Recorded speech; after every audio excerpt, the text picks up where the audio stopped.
Oh, welcome everyone to the Adapt podcast again, episode 4 today. Topic of resilience, one that I'm very excited about.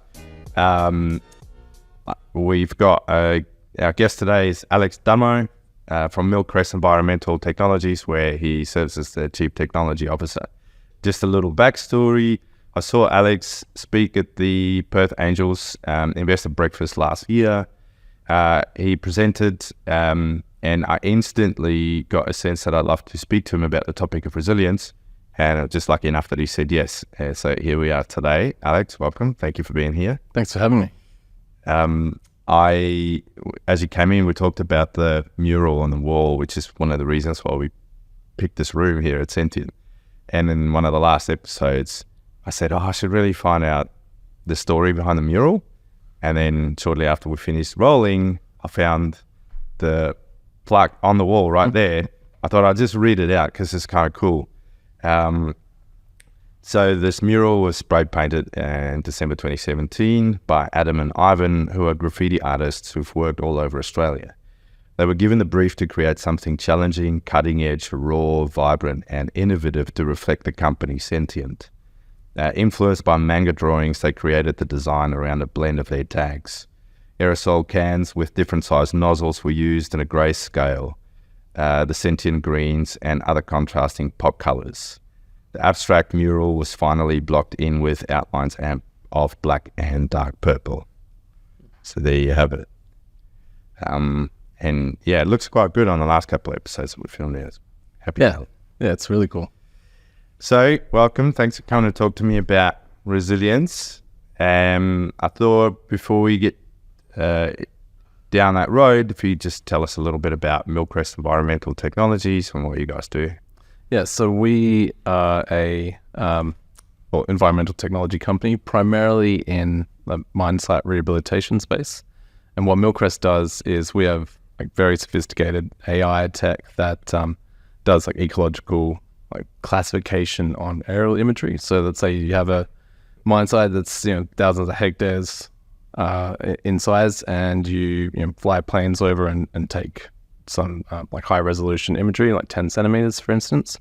And then we use our technology to actually classify it to life form. So, drawing out where the trees are and the shrubs and everything down to individual species. So it's pretty sophisticated. I'm not an ecologist, I'm a tech person. But it is definitely a mash of machine learning and software engineering and spatial ecology. So it's a really cool tech. And what value does that give your customers to be able to do that? So the classification, the mine sites have to be rehabilitated back to the ecological state they were before we disturbed them. And this technology allows that on a scale that's never been seen before. So prior to spatial imagery being used, you would send some ecologists, botanists to kind of, again, I'm not an ecologist, so if I get this wrong, that's why. But they pick out a small area and they do a survey and they say, we can ascertain the entire site based on this small area, which obviously has a lot of shortcomings. You're not going to see maybe some chemical spill runoff that's 1,000 kilometers that way. You're going to miss out on the actual picture that is the entire area. But of course, you can't send humans to walk around the entire area. That's insane. So spatial imagery and this AI classification technology allows the mine site rehabilitation teams to get a real picture of what they're working with, and then actually derive next steps for better outcomes. Real scale in the efficiency of doing assessment of the environment. And this the whole idea is the brainchild of Cam Mountsie, who's the CEO and founder, and my boss. And he was in the rehabilitation ecology team at BHP, and he was kind of why isn't anyone doing this? Yeah. Which is one of the best reasons for a startup to become on the scene, and the best reasons to actually pursue technology, as someone who really understands the domain space going, this is obvious, why aren't we doing it? Yeah. And Cam is a technical expert. He's a doctor in ecology. That's right. Yeah. And also entrepreneurial and Which is a pretty weird mix. So you don't see that very often. Yeah. And his energy and drive and passion in this space is obvious. Yeah. I've had the privilege to spend a bit of time with Cam. I rate him very highly. So you said before that you're a tech person. Definitely interested in AI. In fact, you were one of the early voices in our community to talk about ChatGPT and Midjourney and give examples to people about what that tech was capable of. Yeah. Just give me your couple of minutes of what you're seeing in that landscape today. So the tech is amazing. And in fact, it's interesting you mentioned my talk at my speech at Angels. Now, that wasn't written by ChatGPT, but the first draft was. Okay. So ChatGPT had just come out. I was sitting there with an empty page going, how am I going to say? An empty page is daunting, right? Like you never know. This might have been like a day or two before the talk as well. An empty page just kind of looms over you, and that first paragraph is really difficult to get. Yeah. And I'm like, I know, I'll ask ChatGPT. And it came out with all this kind of like a pretty amazing draft, honestly. Now, I rewrote the whole thing and I promise your words. Yeah, I did not use any of the actual originally generated content, but having that page go from blank to a draft was a great way to start. Yeah. Now I think it's been hyped a bit too far. Yeah, there's a lot of people going, wow, yeah, I think there's a habit or a tendency for people to kind of ask what they perceive as a difficult question, and then the answer is like insightful and it seems to reason and logic, and it's amazing, and it is amazing tech. But I think if you've been using it as heavily as I have, you're kind of seeing the limitations, and I think the fear of AI doom is probably a bit premature. But I will say it does show what you can do, and so does Millcrest Environmental Technology. It shows what you can do with lots of data and lots of talented people actually like cleaning and quantifying that data. Yeah, I mean they have to over 1,000 billion data points for ChatGPT 4, and that is essentially a human like saying, here's the question, here's the answer. Yeah, it's an insane amount of data, and that's how they've gotten a leg up on everyone else. It's not the technology; the underlying technology was developed by Google. Yeah, but they have just been able to collect and put together a ton of data that no one else has been able to match, and it shows what you can do with that, and it's crazy. Yeah, and this is definitely like this is the start of that. I think we'll see even more amazing applications of tons of data. Yeah, and just like at Millcrest, where to classify to the species, to the individual species, you need tons of data, and that's where a lot of people are not really aware of just how much like grunt work is involved in creating these AIs. But when it comes to ChatGPT and Midjourney, I think it is astounding, and people are like, wow, like this seems like a computer that can think. But we're not quite there. I think the hype cycle, we're probably over the peak now, and people are kind of I think most people are now even identifying when someone sent them a ChatGPT generated email. I tend to agree. It's the limitations are starting to become obvious. I actually had an experience recently with a great entrepreneur that I've been conversing with, and at one point late at night, I drafted a very quick email response to him because I didn't want to leave him hanging. But I didn't spend a lot of time and energy thinking about my response. I just wrote it. And then he wrote back to me saying, nice virtual AI response. And I was a bit offended initially. And then I read it. I was like, it totally reads like that. And so I said to him, you're either very cynical or I've been spending too much time on ChatGPT.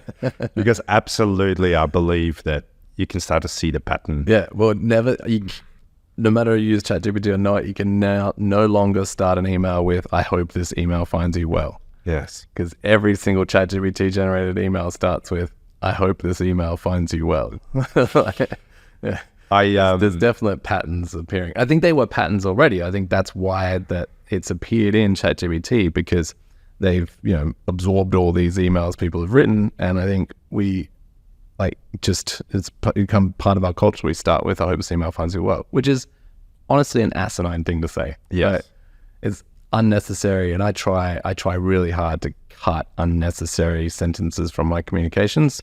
If I can communicate exactly what I need to in 2 sentences, then I'm just going to do it. Like I've tried to cut that social pressure to add filler to my comms, because I don't think people actually appreciate it. You just kind of expect it to. Do you find that because of inputs we've had earlier in our life, that instinctively a lot of those fillers appear, and then we have to do a bit of editing before we send, because actually, why did I say that? Why did I say that? This is not necessary. Here's the point. When I first started doing that, yes, like I would take 2 paragraphs and be like, okay, there's only 2 sentences here that actually transmit information. Yeah.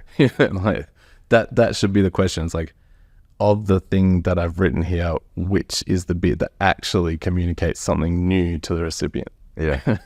I sometimes have a habit of using too many words, and then every now and then I try to challenge myself to go, how few words can I use to say the same thing? One of the things I like to do sort of early on, just to try and connect with the human being, who you are, I got 2 questions for you. First question is, what's a favorite life hack of yours? Big or small, doesn't matter. Just anything that you think this is a good life hack. Life hack. I think, and I've not been very diligent with this for a while, but I would say meditation, and then just the art of letting things go and living in the now. Like I think that's the biggest life hack you can have, is when you have a thought that's maybe negative or that could create anxiety, you simply analyze it and you just let it bubble away.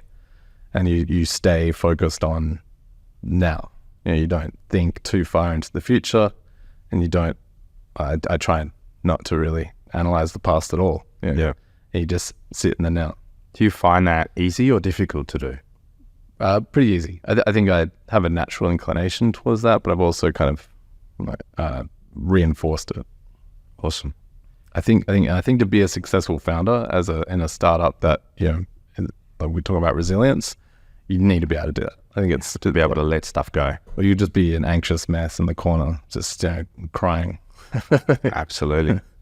I heard it said once to try and teach yourself to disassociate from your thoughts, to learn that you are not your thoughts happen to you, is to imagine you're sitting on the bank of a river, and fast flowing river, and there's logs coming down the river.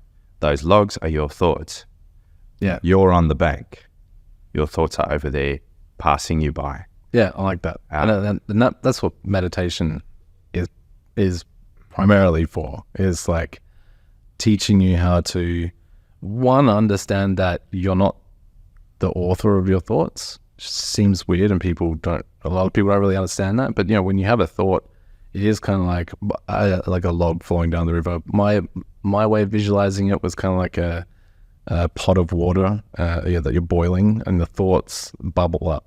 They appear, they pop, and they go. And you just have to let them go.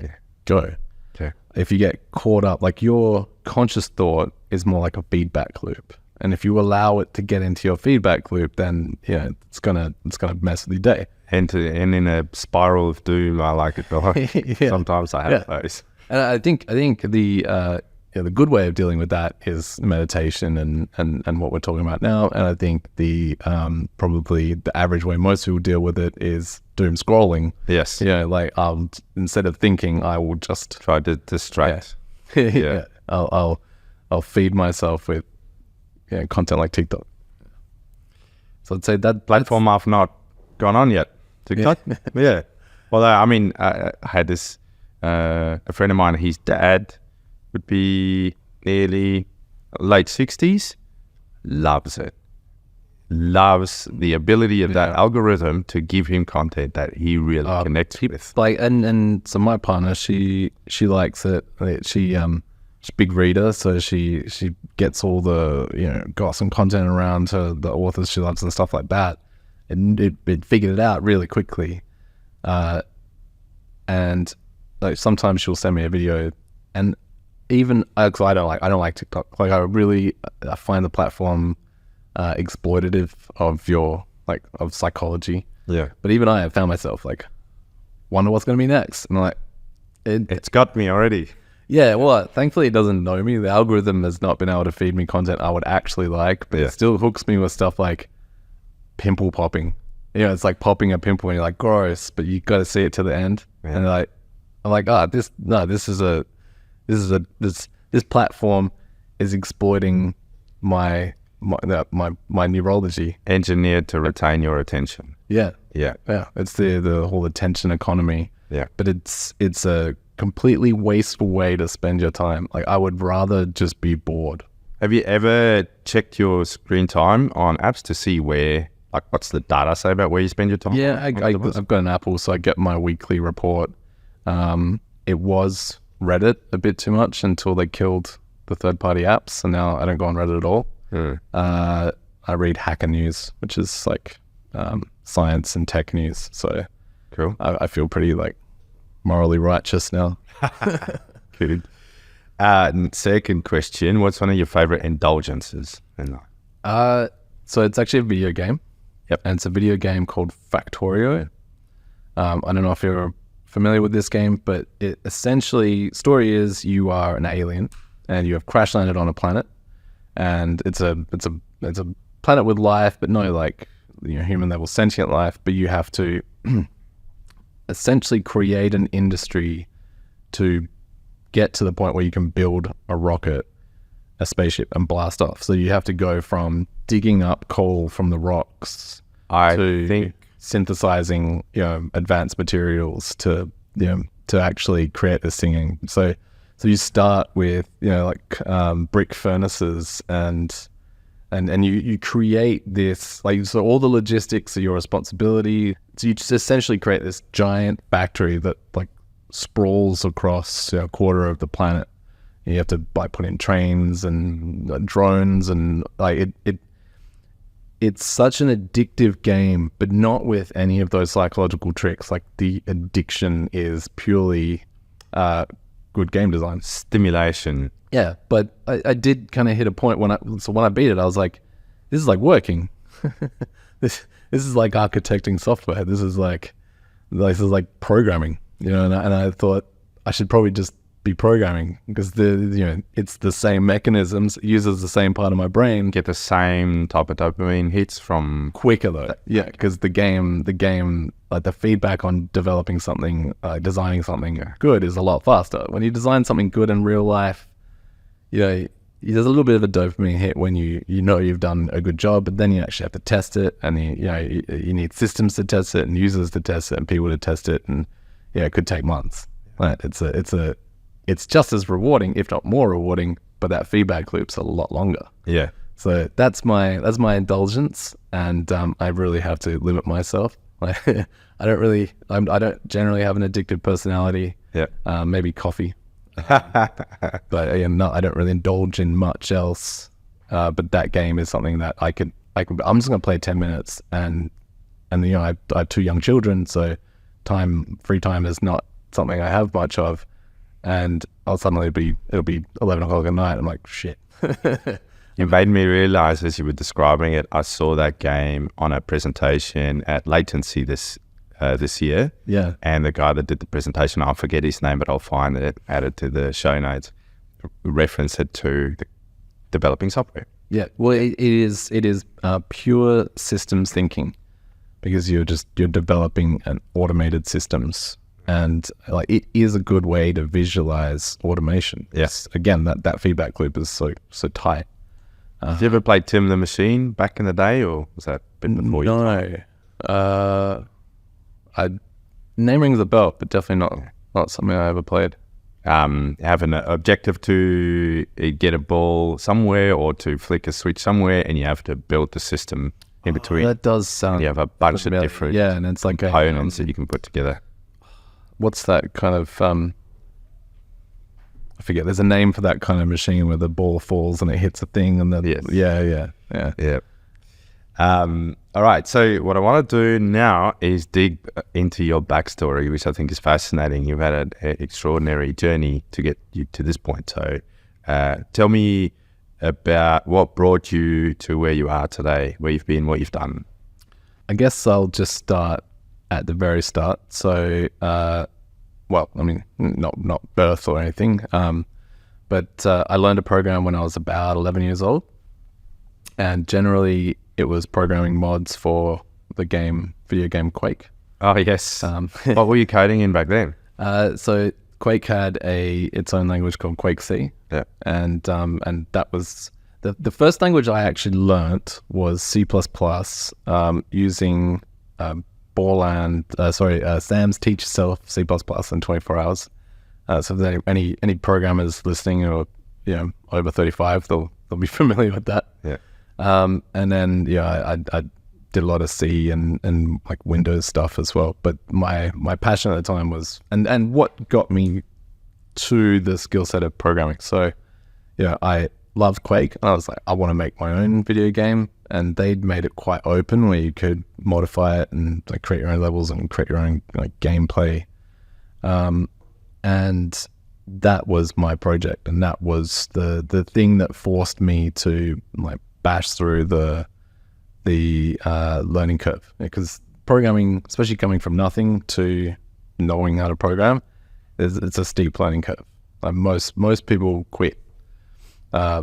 And the only way you don't quit is because you're so driven to achieve the outcome that you just you keep copying and pasting other people's code, and you have no idea what it's doing, but eventually you get something to work and you get that dopamine hit that we talked about, and then you change it, and it breaks, and you fix it, and eventually you know what you're doing, and you throw it all out because everything you've written is garbage, or you've pilfered it from a million different sources and you've not really understand what it's doing, but now you do, so you throw it all out, you start again, and you iterate, and that iteration never ends.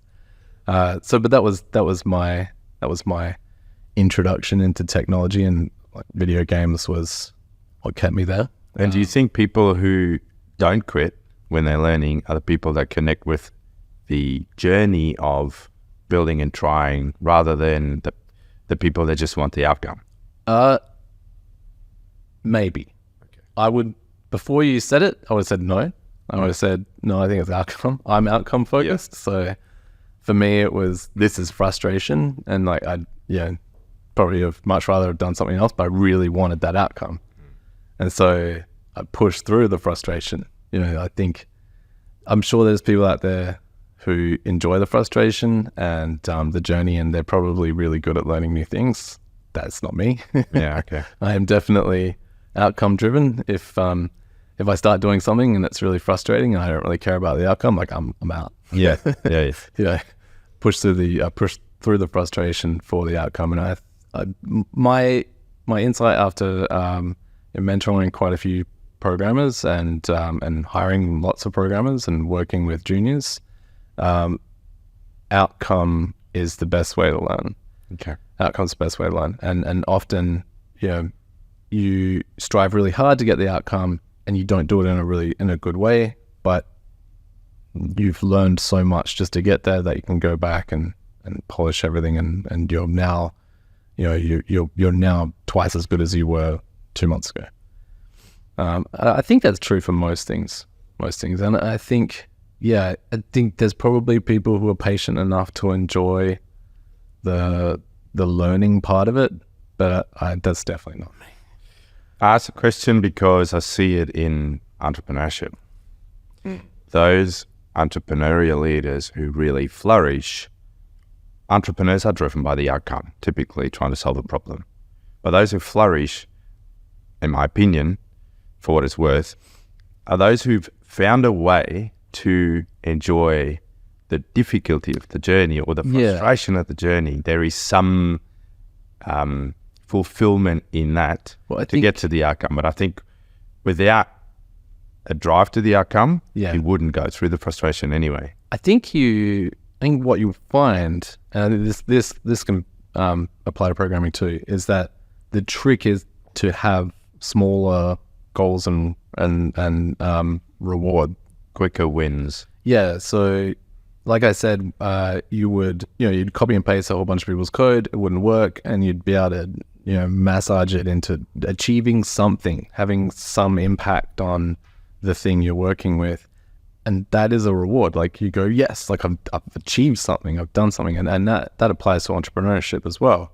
You have this big goal and that's what drives you long term, but you definitely have to have the smaller goals. Like if you're working weeks and you're not getting any kind of rewards, like that's soul crushing. So you definitely have to have those smaller, and I think that just applies to business. Yep. If you're not getting, you know what? I think it applies to everything in life. Like if you can't chunk what you're doing into smaller reward loops, you're going to be, that's soul crushing. It's going to be a challenging life. It takes having gone through that experience to then pass on to generations coming through, teach them that discipline. Yeah. Yeah. So that was my introduction to tech.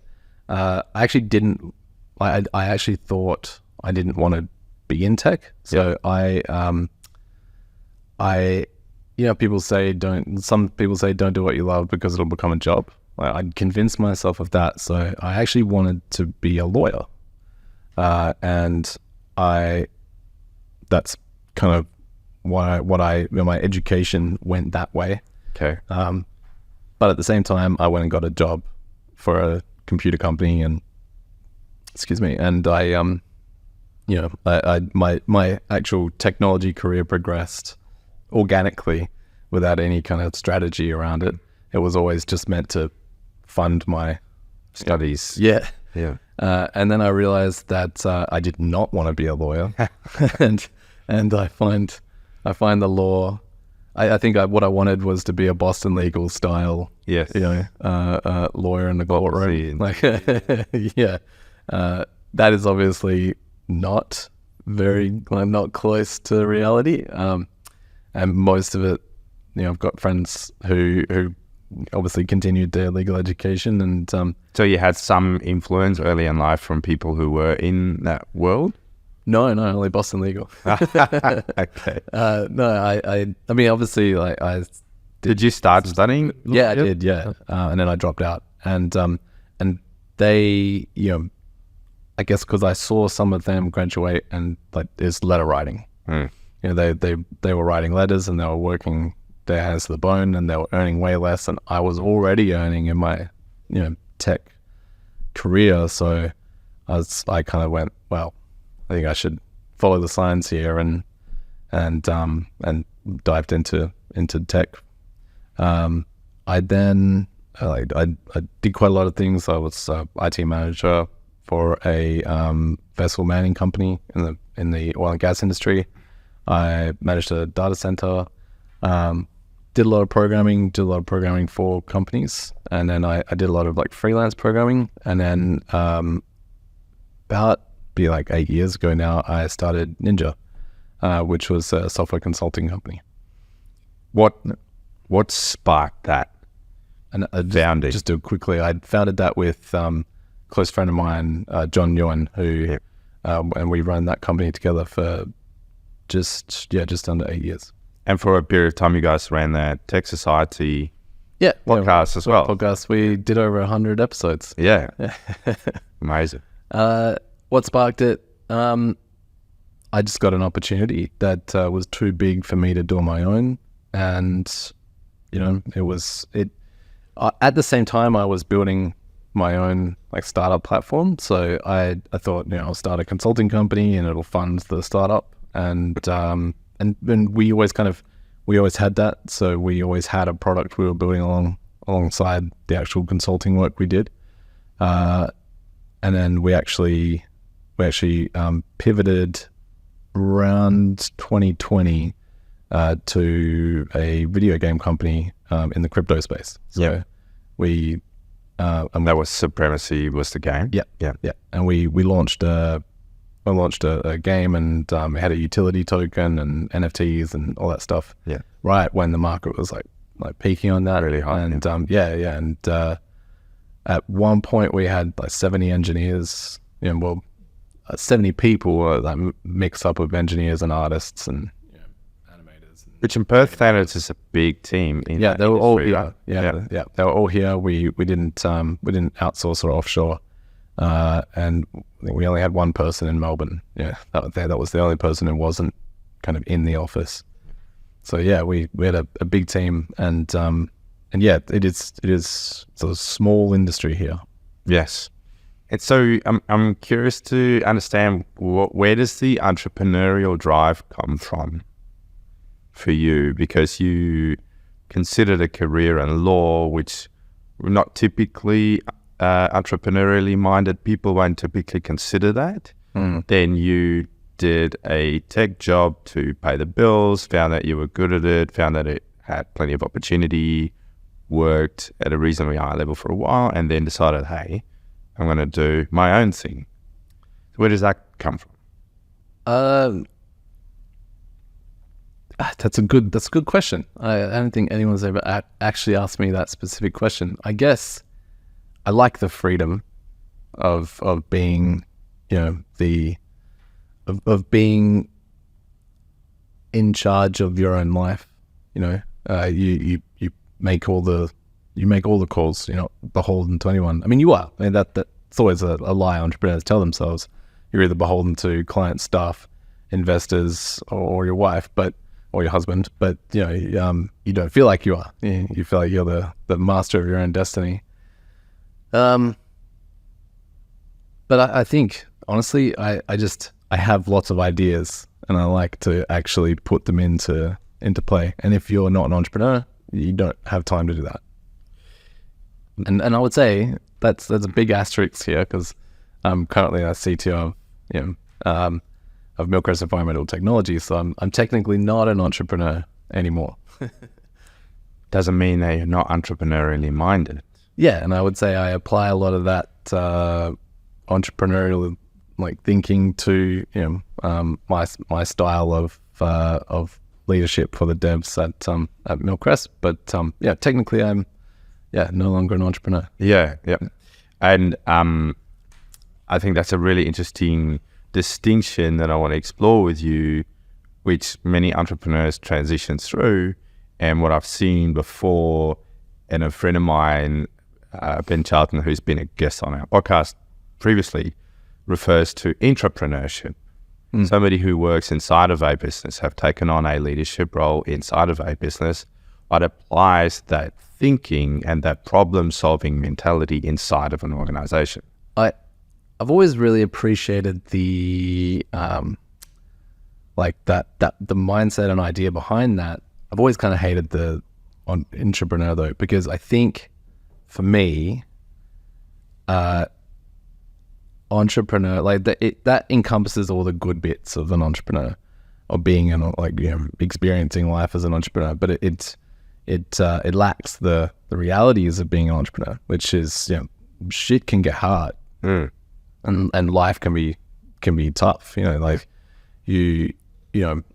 When you have, especially you hear about entrepreneurs at BHP, and I love BHP as a company, obviously being a Perth boy, but you have big budgets. You have big budgets, longer timelines, looser deadlines. Yeah. When you're an entrepreneur, you have shrinking budgets, shrinking runway, tight deadlines, and a much more pressing issue around staff. Yeah. When BHP loses a staff member, I'm sure it can be tough on the team. But when a startup loses someone who was integral, it can set back a company massively. The entrepreneur versus intrapreneur, the challenges just aren't there for the entrepreneur. I really appreciate the mindset framing, and I think it's good. Yeah. But I cringe when I'm like, no, you're not experiencing the actual trauma that can happen as an entrepreneur, and which I experienced, obviously, while we're here for resilience. Yes. Now, I'm sure most people are aware, crypto market crashed.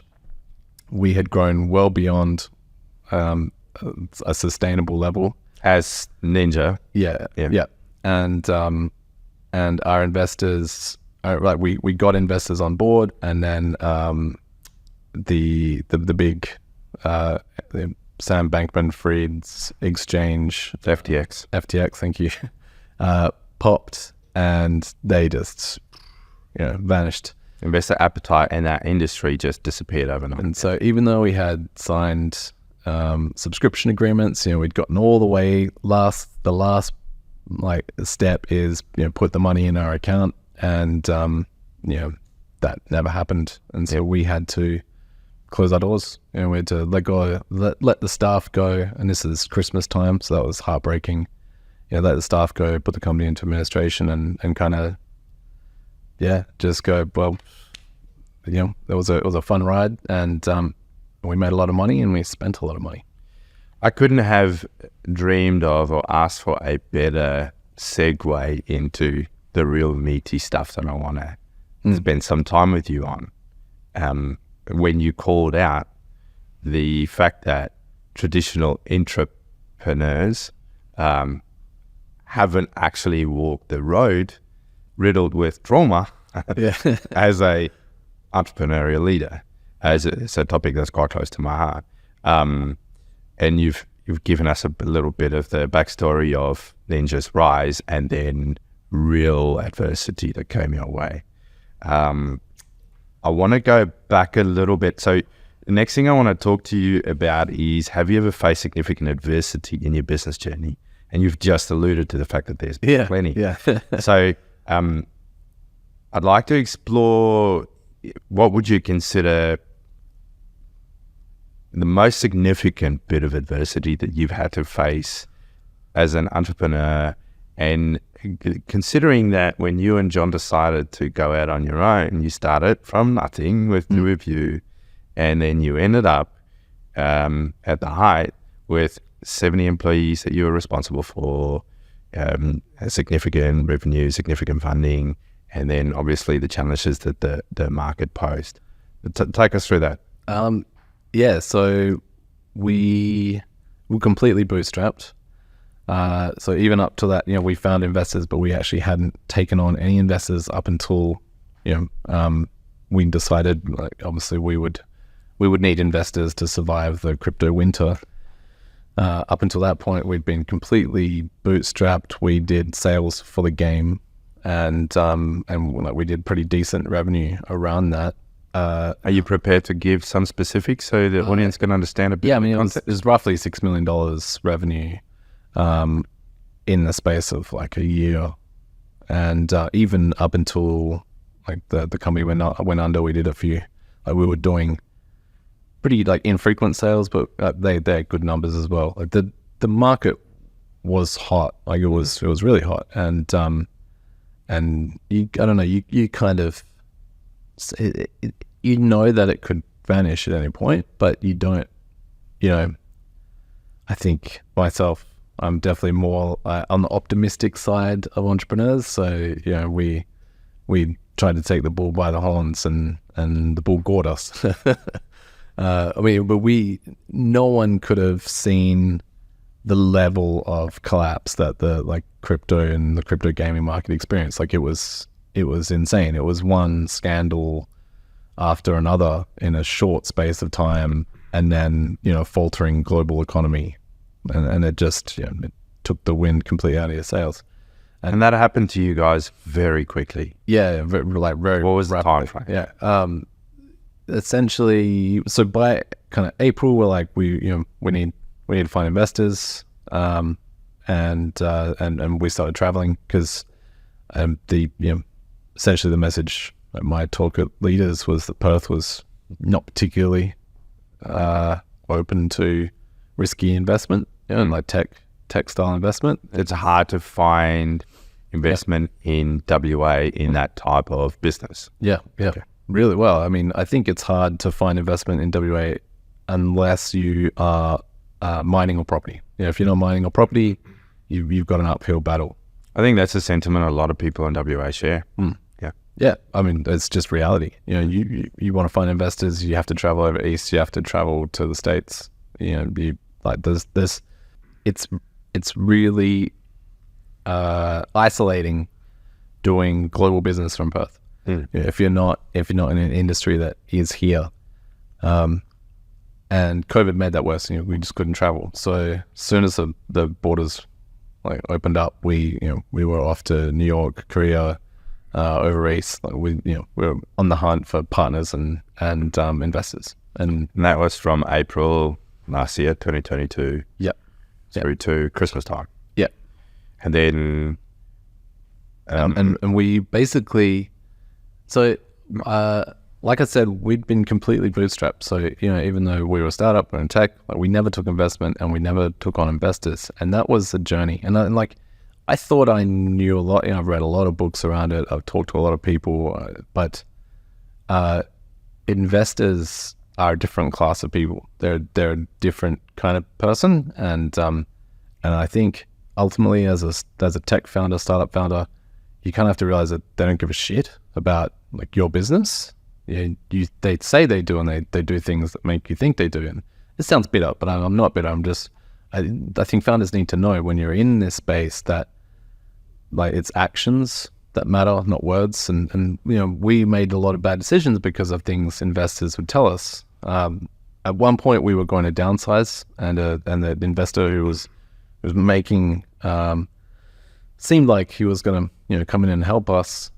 Said, nope, don't do that, because I would this team is why I would invest in you. And we should have downsized. Absolutely should have downsized. That was the time to do it. But we didn't, because of that advice from someone we thought was going to come in and help us. So I think that was a learning experience. And I think looking back, I would also, my advice for any startup founders is get investment first, and don't it. We were able to bootstrap, and that was great, but it limited us, when that became harder to do, and grow to a certain point. There's a barrier where it's really hard to bootstrap past that point, and it's harder to get investors at that point. Your books are messier. Your due diligence takes longer. When you're at the start and you're a couple people and an idea, and you can sell that idea. You can get people on board. Obviously, it's really hard to find investment at that stage, but if you can do it, you should do it. A lot of people would probably disagree with me here, but one thing I noticed from other companies who experience similar challenges as us is if you already have an investor, it's a lot easier to get more investors. Okay. Way easier, because they have networks. They have sunk cost fallacy. They don't want you to pop. They're gonna help you bring on more investment. They may even match it and things like that. I've seen all that. So definitely, when you're dealing with investors, it's a lot easier to deal with an investor if you're an investor too. And that was something we lacked. And that was a challenge, dealing with investors and dealing with investors without someone who's got your back and understands the moves and the potential pitfalls that you may fall into. What does that do to you as the leader of a fast-growing business responsible for many people to have to deal with that? So we were really open about where we're at with the staff. We were optimistic. Obviously, we believed that that money was going to come through. The investment was going to finalize, as in money in the account. But because we had brought them on the journey as much as we could, and updated them at every turn, when we had to have the difficult conversation, people were expecting it. No one was surprised, right? So, and we still catch up. Like the staff, we do like regular kind of catch ups at the pub, and people understood that. Well, I mean, I think it helps that for John and I, we were on that journey with them. We were suddenly unemployed too. We didn't downsize the business and let everyone go, and people get bitter. It was like we were all in it. Yeah.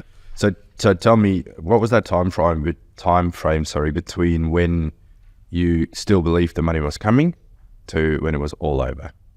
It's like, so that investment was meant to take 2 weeks, and it ended up taking 3 months. And I would say I was still optimistic until like a week before we had to pull the pin. Because that person was still giving us like, I'm definitely in, blah blah blah blah. They basically just took us along for the ride, and I guess in their mind they'd actually not really committed. So is what it is. How does it feel to you as a leader to now have to have that conversation? Unfortunately, you were transparent with staff all the way, so they felt like they were along the journey with you and they understood where things were at. But at one point you had to go and have that conversation, say we're all out of a job. Yeah. What was that like? I sucked. I mean, that's basically it, right? Like you stand in front of everyone and you say, we didn't make it. And you've built something amazing together to that point. And I think what was amazing too is that we actually did a last push at the end and released like the new version, the next version of the game, which had all these cool features. And that drive, that push to get that out was actually by the staff. It didn't come from John or I. They wanted to get the people wanted it out there. Yeah, and then that was really cool. Kind of made it even sadder, but it was cool. It just sucked. I don't know if I think a lot of founders would have read the book. I can't remember what it's called now. The Ben Horowitz book. Oh, the hard thing about hard things. Hard thing about hard things. Yeah. And I would say that was it's I think it's good to at least kind of not feel as alone. That someone's had similar situations, but he doesn't really expand on that area as much as he should. And I think no one gives you a guide on how to fizzle out gracefully. Yes. Yeah. I have the opinion, and I believe that there's a reputation around Perth that you guys had a great culture. And you and I have spoken about this before. And coincidentally, I recently met with somebody who had some work done through you guys. And even through the midst of a lot of the difficulty you were going through, Ninja honored that project and helped them get to completion, which I think is an extraordinary thing to do, because typically when businesses face this kind of challenge, they cut it. Yeah. You guys didn't. How did you build a business or a team of people that chose to operate like what you've just described and what I'm seeing from stories around businesses in Perth? I think just trust, and I think that's nice to hear that story. There's definitely a few ex-clients out there who are less than happy. And that's unfortunate. Like we did what we could. There's a limitation to what we can do. And, it's nice to hear that, there's some of the good story like that. I think, culture was really important to us, but I would say we didn't work that hard on it. We trusted our staff. We gave them a lot of flexibility and the tools to do their job. I always saw my main job was ensuring that someone had everything they needed to do their job, and that was it. Like I should get the fuck out of the way. Otherwise, I definitely don't have a micromanagement style. I'm far more like I think open communication is good. It's like, this is what I expect from you. It helps that I was, was a programmer, and or was and still am. I know generally what's involved, so I know when something's going to be hard work. I know when something is easy. So they, on the one hand, they know my praise is real, but they also know they can't bullshit me because I understand the craft. But I don't think there was ever even a thought. You'd have to ask them. But I think culture, from a leadership perspective, the impact you have on culture is more about like trust and open communication. And if you do those two things, and you communicate your needs and do your best to ensure they can communicate their needs, I think the rest is easy. I see lots of people doing like cultural exercises and things like that, and I think it might make a difference, but we never needed anything like that. And I think that the staff would. I haven't heard anyone say that they thought we had a bad culture. Yeah. So I think it really comes down to that feeling of,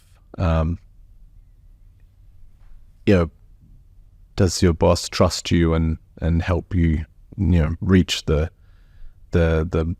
best outcomes you can do. And I think I started Ninja right at the start. One of the like core tenets of Ninja was it was a company where I would want to work. Yeah, I've heard you say that before. Yeah. If it wasn't a company that I wanted to work at, like if I analyzed it objectively and honestly and thought I wouldn't want to work here, then I would have failed. Yeah. And I think, we did create a company that I really enjoyed working. Yeah. Building a team where there's a great culture, that culture is inevitably very dependent on the founder, as long as the founder is in the mix, right? Or the founders.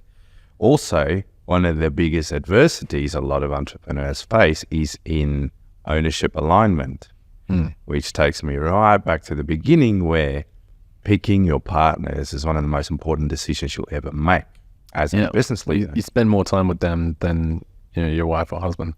So tell me about you and John. How did you guys decide to do this? And how did you build trust over such a long period of time? So John and I met, I was building my startup in a programming language called Go, which is Google. Yeah. And I'd created a meetup because I was kind of it's a bit like I felt quite alone working on it. It's just me working on it. You can't show your partner; they don't really care. They pretend. I love the name of the meetup. Yeah, so the mascot for the programming language was Gopher, so it was called Perth Gophers. Yeah, and I put it out there, and a bunch of other people thought that John must have actually organized it because he was a big evangelist for the programming language here in Perth. And then it turned out that the office I was renting for myself, he was actually working for a company called TFT, who they went into administration as well. They were like one level above, and they were just like circling the drain, and that was when that big opportunity came in that I said was too much for me to do on my own, and I knew he was a great programmer and we got along, and it was kind of like let's do this. And we did. I would say, I don't know about on his part, but on my part, it just seemed like the natural, obvious thing to do. Yeah. Yeah, I wouldn't say I thought about it too much. I wouldn't say like, I've read lots of things where they're like, date your potential founder partner first, but like, it was a natural fit at the time. Yeah, and I guess we didn't start it in that typical like startup mentality. We started it with a job as a bootstrap consultancy. So it's a bit different, and I think it's easier because if it doesn't work out at that point, you can finish the project and go separate ways. Like you don't have to grow that business. You don't have to ever go beyond the core team. I think startups like tech startup, product startups, definitely a different ball game where you're kind of like, you bring on other people's money, which is more like, what's the word? You're kind of beholden to more people. You need to grow quickly to reach that point where you actually have sustainable revenue. There's a lot more like skin in the game at the start than starting your own consultancy, where you just get jobs and you work them. Like, if that doesn't work, then you go get real jobs. Yeah. It's definitely a different mentality. And I think it helped us be able to pivot into more product focus. You and John started Ninja, and then you spent several years together, grew it to a phenomenal business, and then it closed suddenly.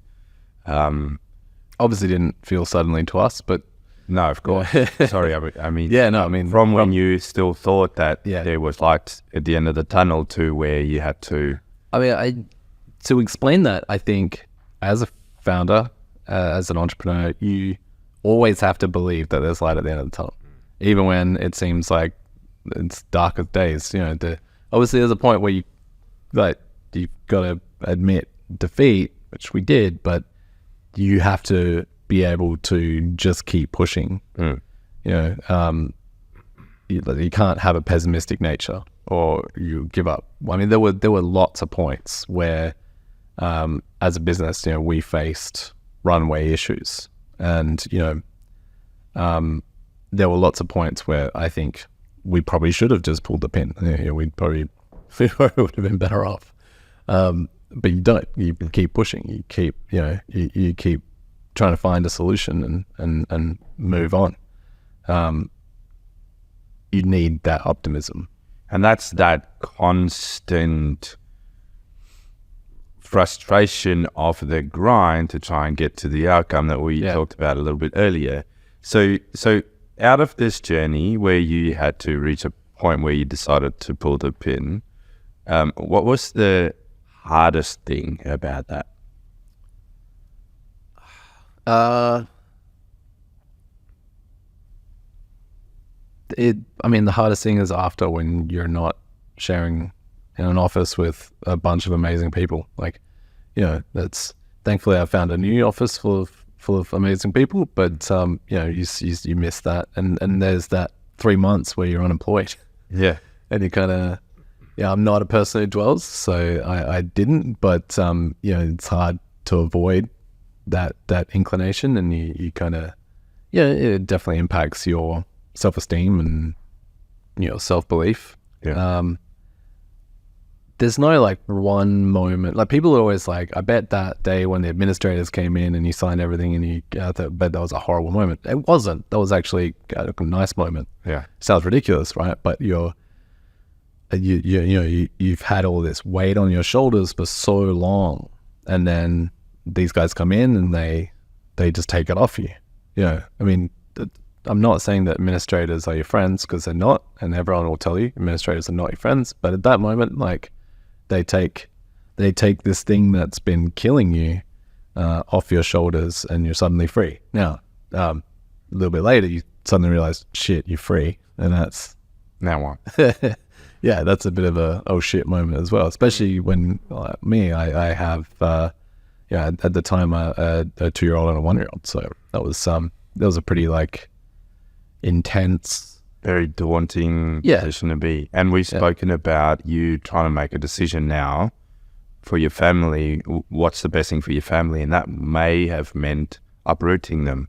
Yeah. Which is obviously very disruptive thing for a family to go through if you have to. Yeah. Well, there's definitely, more opportunities outside of Perth. I mean, I think most people in this space would, admit that Sydney, for instance, or in the US, there's a lot more like jobs and high level jobs in this space that not necessarily afraid of hiring an ex out of work CEO. Yeah. But thankfully, actually, you connected me with Cam, and I actually thank you for being able to stay in Perth. So cheers. You're welcome. I love this story. For me, it's just such a great, good news story, because when we called up, I said, to you? Because in your pitch or your presentation to the Perth Angel thing, I could hear your love for the city and for the people in the city and for the things that's happening in the city. Yeah. And it felt to me like such a shame if we were to lose somebody like you who's got a love for the place, who's got a lot of experience, a lot of innovation and drive and creativity, and then to see that there was an opportunity for you to join what I think is an extraordinary Perth business, busy with great things. To see that come together was just awesome. And to work with somebody like Cam, I think would be a great journey. Yeah. And it's been a great experience already. I think it's like coming up to 6 months now. So, and that went quick. Yeah. I don't know if you've read this before. I've done a bit of reading on business resilience and the concept of resilience. And there's a phrase that I like that's referenced in a lot of academic papers, that the concept of resilience is the ability to not bounce back from setback, but bounce forward from setback. I like that. What I want to tap into a little bit with you is, so you've had a setback as an entrepreneur, which if you've never had a setback before as an entrepreneur, you haven't really fully walked the road. Yeah. We've all had that. What has helped you bounce forward and grow as a leader out of what you've experienced? Well, I mean, I wouldn't even make the claim that I have grown as a leader. I might have, but I certainly don't like, I haven't woken up one morning and I'm a better leader because of this. No, like, more weathered, a little bit more experienced. Yeah, that's interesting. I see resilience as, I think resilience starts before you even face a problem. I think resilience is where you just have faith in your ability to handle setbacks and challenges. I like Ray Dalio's principles, and he says, you don't have to know everything. You just have to know that you'll be able to handle anything. So you don't have to know everything. You just have to know you'll be able to handle anything. Handle it. And I think I can, for the most part. I will say, like, I haven't experienced, like really crushing consequences yet. So who knows? Maybe there is something that would put me into a broken state. But otherwise, I wake up every morning, I see my loving family, and I love playing my two beautiful kids, and life is good. It's and now I'm working for an organization doing really cool things with really cool tech, and working for a founder who I really respect. Yeah. And so I'm pretty lucky. Like, I can't sit here and say, I can't pat myself on the back and go, I've really like gone through the wars. I'm not like a veteran who's come back from 2 tours or something. I've managed to, land on my feet pretty quickly, and thanks to you, actually. So, cheers for that. I would say,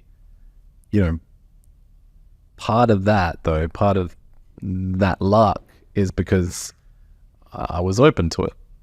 I didn't wake up every day in a constant state of depression.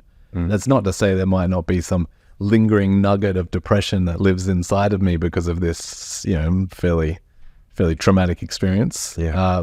But it certainly, if it is there, it doesn't define me, and it's I have not let the experience hold me back. But I've definitely been lucky. Like the 3 months of unemployment, or 4 months. That was definitely like challenging, financially and with my family, and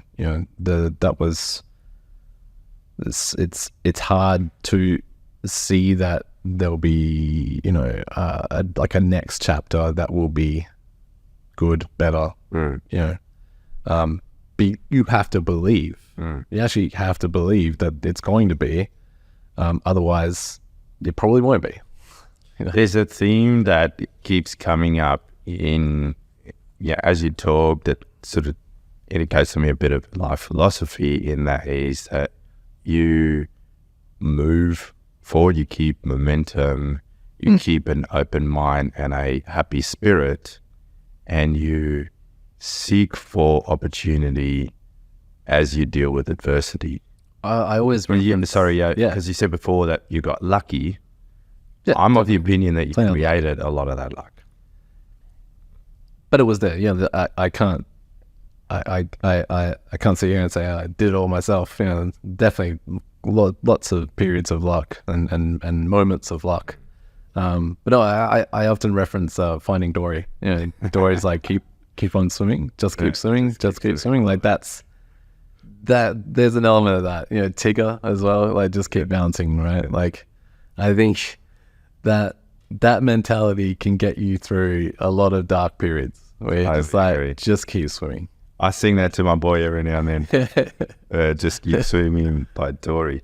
Okay, so tell me, you're in quite an important role now at Millcrest. Yep, absolutely. What's something that you think you've taken with you to where you are now to help that organization build resilience within its ranks and within its strategy, as you guys are on at a pretty interesting trajectory? So there is, as far as I see it, the core requirements of a CTO are communication. So communicating, dev needs and the dev team's state to the CEO and leadership team, because there often is a stark divide there, like a valley that makes it difficult for, on the dev side, they don't understand the commercial, and neither should they. They don't understand the commercial drives, the commercial realities, and the challenges, the constant challenges of running a startup. On the CEO side, if they're not programmer by trade, they a lot of the tech decisions that need to be made and a lot of the tech language that is used is it seems like a black box. So the CTO needs to bridge that divide. That's number one responsibility as far as I'm concerned. Next responsibility is being up to date with current tech. So I mentioned at the start, I read Hacker News. I know there's a few other sources that I'm part of and groups that I'm part of, especially in the AI space. You have to be on the cutting edge because it moves really quickly, and if you don't, you'll be left behind. You need to be in the stream of knowledge for that space, and that means reading archive papers, and it means constantly being dialed in. And then the third thing is making decisions based on all of that knowledge. So what tech to build the next thing in, who's the right dev for that role, what are the challenges and timelines, and what a CEO generally wants to know is, especially a startup, when is this stuff going to be finished? And software estimation is more art than science. And I'm not saying that I'll ever get it right, because you can't, but you can kind of set realities and make sure that the dev team know what's priority, what's important. Yeah, I think there's a lot of other responsibilities around there, and but they're the core. They're the core value that I can add as a CTO. Awesome. And if you could give a tip to an entrepreneur who's currently in an SME or a startup or thinking about starting one, about how to ensure they build something that's resilient and can survive and deliver value for the long term, what would it be? Just fucking do it. Just do it. Yeah, I mean, generally my advice would be don't do it. And if you actually heed that advice, then you weren't right for it. Yeah. So just fucking do it. Yeah. And if you've got any doubts, don't bother. Yeah, because odds are you'll hit the same outcome I did. Like there's, I mean, it's not an easy road. That's not a guaranteed road. I mean, we did, like I said, 6 million in revenue, and we still on Cactus. And we definitely could have made different decisions. We could have built slower. We could have, there's things I look back on and I wish we'd done that slightly differently. But we did what we thought was the best thing to do at the time with the available information. And hindsight is 2020, right?